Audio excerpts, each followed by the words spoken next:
everybody, how's it going? I'm Jared, it's really good to see you. I've got something pretty awesome to show you today. First of all, thank you to OM System for sponsoring this video. You know, OM System didn't tell me anything except for go out, be honest, have fun, and create cool things. And so that's what we did. This is OM System's newest lens, the 50-200 2.8. It's a lens that they call the unique one, and I think that's an understatement. There's nothing like this on the market, and I really believe it's gonna be a system seller. This lens is so good that I've come up with a name for it. Meet Megatron. And my people, holy cow, Megatron is pretty awesome. It's a 100-400 f2.8 in full frame terms. And we get that f2.8 all the way through. That's powerful by itself, as long as the image quality is great, and we'll get to that, but it's got a lot of other cool stuff. It's got a really solid build, it feels indestructible. The zoom throw is so short, it's nice and smooth. You can go from 50 to 200 almost instantly. And it's got IP53 ratings, so you can take it to the jungle, you can take it to the desert, the Arctic, and you can even take it on like an alien spaceship if you get adapters or something like that. It's gonna handle all those kind of things, all right? So don't be afraid to take it wherever you want to take pictures. It's also got fancy buttons and switches for real serious lens people. The focus limiter is the one I use the most, and it's got the manual focus, autofocus switch instead of the clutch that some other OM System lenses have. Here's the function button. I personally use it to activate focus tracking, but of course you can program it to do a whole bunch of other things. The preset and set button allows you to set a predetermined focus point, and then you just instantly jump to that when you press the button. And of course, we have OM System's legendary stabilization. Together with the OM1 here, you have 7 stops of stabilization, and it works fantastic even with the MC14 and the MC20. The rest of this video, we're gonna talk about how this lens matters to me. And I care about number 1, image rendering, number 2, autofocus, and number 3, versatility. So let's go and talk about those things. First, let's talk about Megatron's image rendering and why f2.8 matters so much, because on an adventure, every bit of light matters. I've personally never used a 100-400 equivalent lens that doesn't slow down at the telephoto end. And I never thought I'd use a lens like this, right? It's so freeing to have all that light available to me no matter what focal length I use. Even better is that Megatron's image rendering is stellar at all focal lengths, even at f2.8. I'm gonna show you a lot of photos in this review, and right now, these are wide open. 2.8, and I think they look very good with nice detail. Really beautiful rendering with some of the most dreamy background blur out there. The critical focus is great, it's sharp, and it has a lot of contrast, even at 2.8. I found 0 problems with shooting this wide open. And I don't do test charts or anything like that. I shoot what I love and what I want to sell. And this lens makes me feel like a better photographer.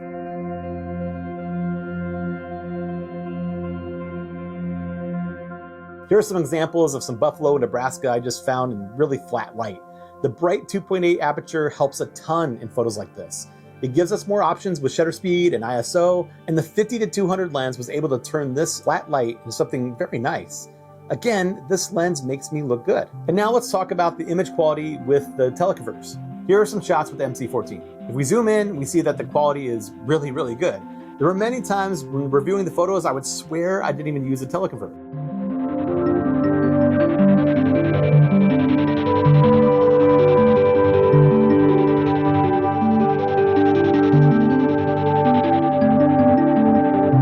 Seeing some photographs taken with the MC20. There's a small but noticeable drop in quality from the MC14, but they still look crisp, clear, and overall very nice. They stand up to sharpening very well, especially in good light. Even with the teleconverters, I came away very impressed with image quality and wouldn't hesitate using either one for what I photographed. The 50-200 2.8 covers the 100-400 range in full frame terms. This is a great combination for landscape photographers. We've always used lenses like this, but again, we've never used a lens quite as good as this one.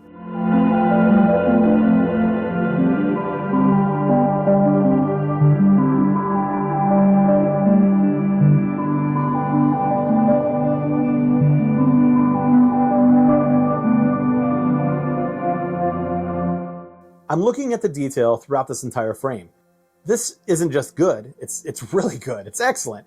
There's critical detail from all corners and with wonderful contrast. This gives me 100% confidence that shots taken at any focal length are going to be able to be printed really large and impressively. This shot of a fence post way out in the sandhills of Nebraska is one of my favorites highlighting the lens.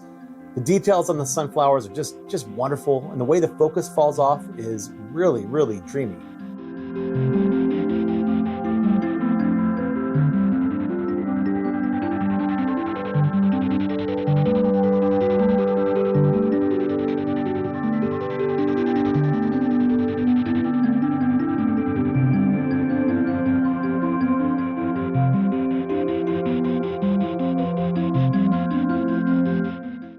Here are a few other shots from a sunrise, and we see some really sharply defined edges.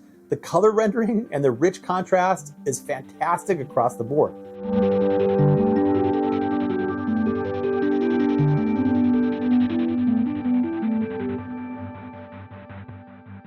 This shot was taken from a high vantage point, and I just wanted to see how the truck would look far away. And even though there are a lot of atmospherics from the moisture, again, throughout every part of the frame, we see detail that is really, really fantastic. Overall, the image rendering, for me, just kind of blows me away. It's really, really good. Let's talk a little bit about autofocus next, right? So first of all, I am not a professional birder. I do not go and find extreme animals to go take pictures of. And I'm gonna shoot this thing the way I would normally shoot it, which is go out and find cool things in the country and see how it performs for me. Here are some photos from my first afternoon out with the lens at a local garden. I used a mix of continuous, single, and sometimes subject tracking, and it didn't really seem to make much of a difference on these bugs because I found more shots in focus than I've honestly ever gotten in a garden with a telephoto by a long shot. Each shot seemed to have a sixth sense on where to focus.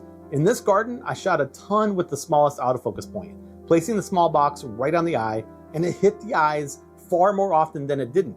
And while no camera and lens combination is perfect, just like the best full frame cameras out there, I've had this thing for only a little over 2 weeks, and I'm still not sure where the autofocus fails and my skill level ends. But right now, just know that this thing is outstanding for what I do. Add on the 1.4 teleconverter, and we're up to a maximum of 560 millimeters, and the autofocus barely sees a loss. The MC20 does see more of a loss in speed and accuracy. As you can see, I'm using it in the garden and probably got a little too close just to see how it works at the extreme end of magnification. But there's still a lot more shots in focus than I expected. So for everything that I use this camera for and this lens, it just nails autofocus for me. Okay, so like I said earlier, I named this camera Megatron, and that's mostly because it has the versatility of a transformer. My OM3, that's Optimus Prime, but I will always be calling this thing Megatron just because I like the name and I love the lens. The theme really is about the versatility of OM system cameras, and the 50-200 expands on that. And what I mean by that, well, let me show you. Here I am taking photos of a landscape with beautiful clouds. It's a great scene. I'm using the 12-100 for the wide shots. But I look down and I see the beautiful combination of yellow moss and purple flowers, or purple weeds, whatever you want to call them. The OM1 with the 50-200 was with me with the TC20, and look at these. They're really good, right? They're in focus even though it was a windy day. But the camera still got me shots that I wanted.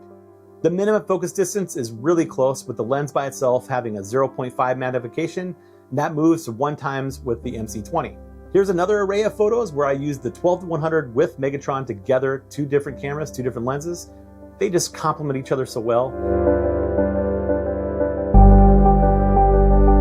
I also can't wait to do more panoramic high megapixel stitches, giving us a tight panoramic perspective.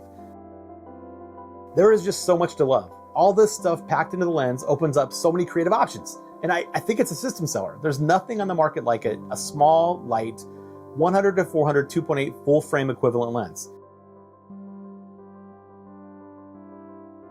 For me, this lens is totally worth it and one of the best I've ever used. It better be though, right? The lens isn't cheap, but I already know what's gonna give me better photos in more situations than I had before I bought this lens. That's worth every single cent. OM Systems come out with 3 legendary pieces of equipment in the last couple of years. You have the OM1 Mark II, you have the OM3, and now we have the 50-200 2.8. This lens is proof that OM Systems out there making the best possible equipment for professional photographers. So I hope you enjoyed this video. Megatron, or the 50-200 2.8, is a lot of fun to use. It's a killer camera.